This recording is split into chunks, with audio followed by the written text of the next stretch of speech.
ఆంధ్రప్రదేశ్ ప్రజలకు మరొక్కసారి మా కోవూరు నియోజకవర్గం తరఫున పేరు పేరున ధన్యవాదాలు తెలియజేసుకుంటూ ఉన్నాం.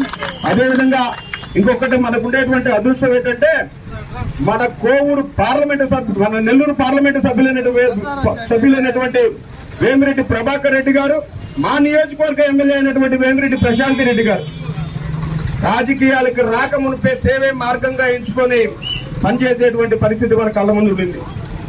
ప్రజలకు మరింత చేరువవ్వాలంటే రాజకీయం ఒక మార్గం అని చెప్పని ఎంచుకొని నిరంతరం ప్రజాసేవలో ఒక్క రూపాయి కూడా స్వలాభం అనేది లేకుండా తెలుగుదేశం పార్టీని పూర్తి స్థాయిలో పటిష్టం చేసేందుకు వాళ్ళ వంతు కృషి వాళ్ళు అంత దూరం చేస్తూనే ఉన్నారు.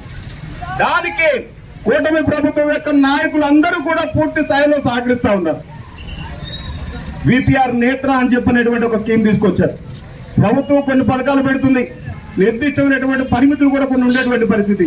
అట్లా లేకుండా విపిఆర్ నేత్ర, విపిఆర్ క్యాన్సర్ హాస్పిటల్స్, వికలాంగులు అయితే వాళ్ళకి బళ్ళు ఇవ్వటం, విపిఆర్ విద్య, విపిఆర్ వైద్యం, ఇట్లా చెప్పుకుంటూ పోతే అన్నిటికంటే ముఖ్యమైనది వాటర్ ప్లాంట్లు. ఎవరు నోటితో ఎవరు అడిగినా సరే మాకు మంచినీళ్ళకి ఇబ్బందిగా ఉందనంటే గంటల్లో శాంక్షన్ చేసేటువంటి పరిస్థితి. పని చేసుకుంటా మాకేమైనా తోపుడు పనులు ఇవ్వండి అని అంటే వెంటనే దాన్ని ఇచ్చేటువంటి పరిస్థితి. ఇట్లా వీళ్ళందరూ కూడా మా నియోజకవర్గానికి, మా పార్లమెంటుకు దక్కడం మా అదృష్టంగా భావిస్తూ అన్న నందమూరి తారక రామారావు గారి ఆశయాలను పూర్తి స్థాయిలో ముందుకు తీసుకెళ్తామని చెప్పని మరొకసారి అందరం కూడా ప్రమాణం చేస్తా ఉన్నాం. వారి మార్గంలోనే ఖచ్చితంగా నడుస్తామని చెప్పి తెలుస్తున్నాం.